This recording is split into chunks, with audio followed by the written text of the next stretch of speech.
뭐 이런 경우가 굉장히 전형적인 영업비밀 침해 사례이고요. 그래서 이런 부분이 좀 우리 쪽 회사의 영업비밀이 이제 딴 회사로 넘어갔다고 하는 정황이 어느 정도 있다고 한다면 최대한 빨리 우선 형사 고소를 하셔야 되고요. 우선 그 형사 고소를 통해서 적절한 증거 자료 같은 것이 확보가 되면은 이것을 요건으로 해가지고 민사소송을 또 제기할 수가 있습니다.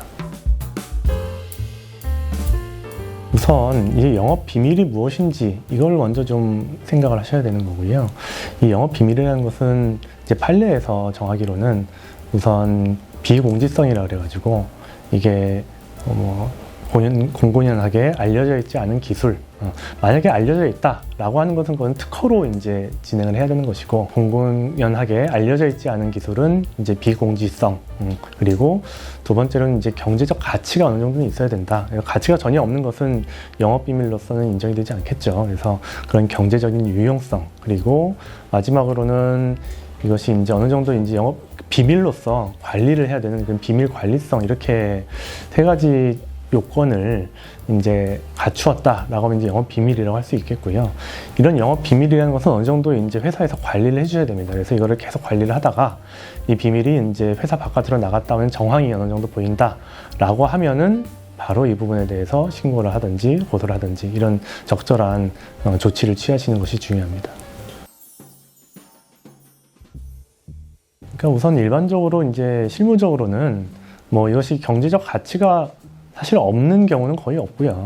경제적 가치는 당연히 이제 있는 것이고, 이것이 만약에 특허로서 등록이 되지 않았다라고 한다면 이런 부분도 이제 그 비공지성 문제도 어느 정도는 해결할 수가 있습니다. 다만 이것이 어느 정도 이게 비밀로서 관리하고 있었는가, 이것에 따라서 사실 이것이 영업 비밀이냐, 영업 비밀이 해당하지 않느냐, 이거를 실무적으로 이제 구별하게 되는 기준이 되는데요. 그래서 본인이 이것이 어느 정도 영업 비밀이라고 생각이 되고 그것을 어느 정도 보호를 해야 된다라는 의지가 있다고 한다면은 이 부분을 온라인 상에서는 이렇게 비밀번호를 이렇게 감시를 한다든지, 아니면은 오프라인 같은 경우에는 자물쇠라도 어떻게 걸어놓는 방식으로 하더라도 이렇게 영업 비밀에서 관리를 하셔야 되는 그런 부분이 좀 있습니다.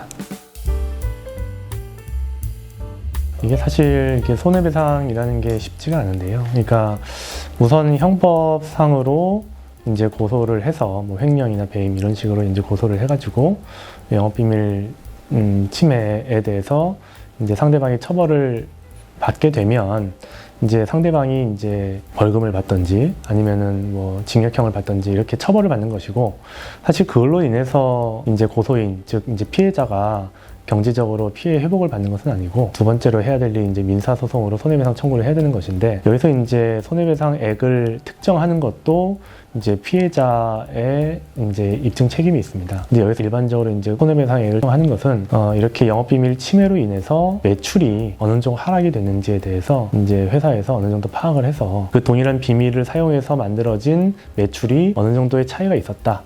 그리고 상대방 이 비밀을 이용해서 이제 매출을 어느 정도 올렸냐, 이걸 기준으로 해가지고 일반적으로 손해배상액을 특정을 합니다.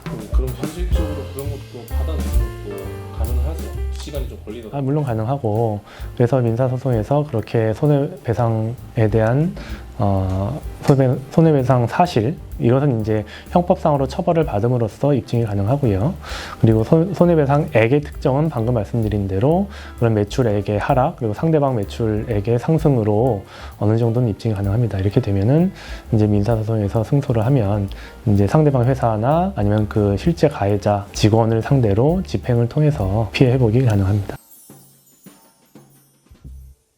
우선 제일 먼저 강조하고 싶은 것은 영업 비밀의 요건 중에 하나인 이런 비밀 관리성을 충족을 하기 위해서 지켜야 되는 영업 비밀이 있다고 한다면 오프라인이든 온라인이든 이것을 비밀로서 관리를 해야 됩니다. 그래서 자물쇠라도 이게 잠그셔야 되는 부분이 있고, 만약에 이것이 이제 온라인 상의 그런 파일 같은 경우라고 한다면은 이런 부분을 나름대로 서버를 관리를 하셔가지고 특정 직원들만 접속을 할 수 있는 그런 권한을 설정하는 식으로 해서 이런 식으로 관리를 해주셔야 되고, 또 이것을 누가 들어갔고 누가 어떤 부분을 파일을 가져갔는지 이런 그 로그를 저장을 하도록 해가지고 나중에 어떤 사람이 무엇을 반출했는지에 대해서 확인을 할 수 있는 시스템이 있으면은 나중에 그 영업 영업비밀로 인한 고소를 하거나 민사소송 청구를 할 때 굉장히 유용합니다.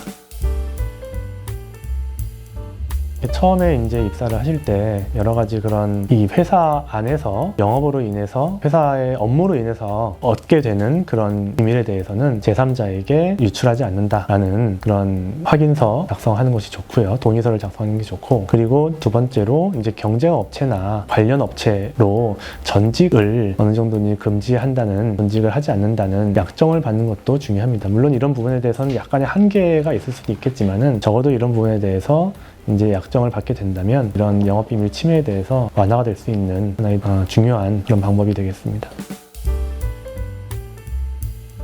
이제 자문을 많이 하게 되는데, 이게 사실 이제 중소기업, 소기업 영업하시는 대표님 분들은 사실 이렇게 한 분 한 분이 굉장히 중요하죠. 그래서 자금이 사실 이렇게 충분하지 않은 경우도 많으시고, 그래서 이런 그 자금을 쪼개서 이렇게 영업비밀 침해를 위해서 노력하시는 게 사실 쉽지 않다는 거에 대해서는 저도 잘 알고 있습니다. 그래서 이런 분이 굉장히 취약한 경우에 굉장히 많고요. 특히 이제 제조업, 공장 같은 걸 운영하시는 분들이 이런 공장에 출입을 하는 부분을 제대로 된 보안을 하지 않은 상황, 그리고 뭐 카메라나 촬영을 할 수 있도록, 그러니까 할 수 없도록 이렇게 강제하지 않는 뭐 이런 경고문이라도 부착을 해놔야 되는데 이런 것도 없는 그런 경우가 굉장히 많고요. 또 이렇게 자물쇠나 아니면 오프라인상에서 이렇게 권한이 있는 자만이 이제 접속을 할 수 있는 시스템도 좀 구형이 안 되어 있는 분들은 굉장히 많이 있습니다. 그래서 물론 이것이 어떤 부분에 대해서는 굉장히 돈이 많이 들어가는 경우도 있겠지만은 이렇게 뭐 경고문이라든지 아니면 뭐 공장에 대한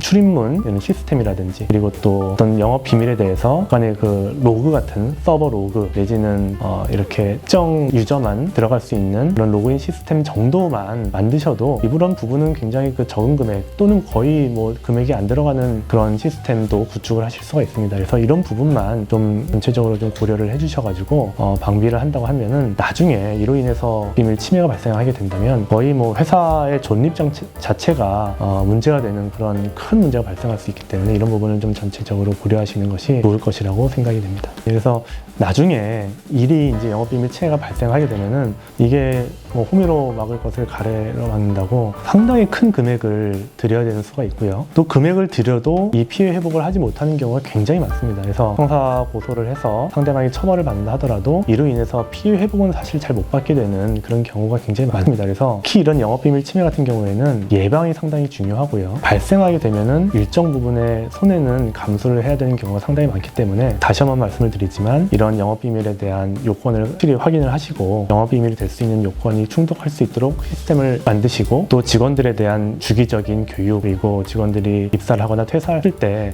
그런 영업비밀 침해에 대한 확인서를 확실히 받는 것이 사장님들의 영업을 하실 때 굉장히 도움이 많이 되실 것이라고 다시 한번 강조를 드리겠습니다. 영업비밀 침해에 대해서 말씀을 드렸습니다. 법무법인 담윤의 박수영 변호사였습니다.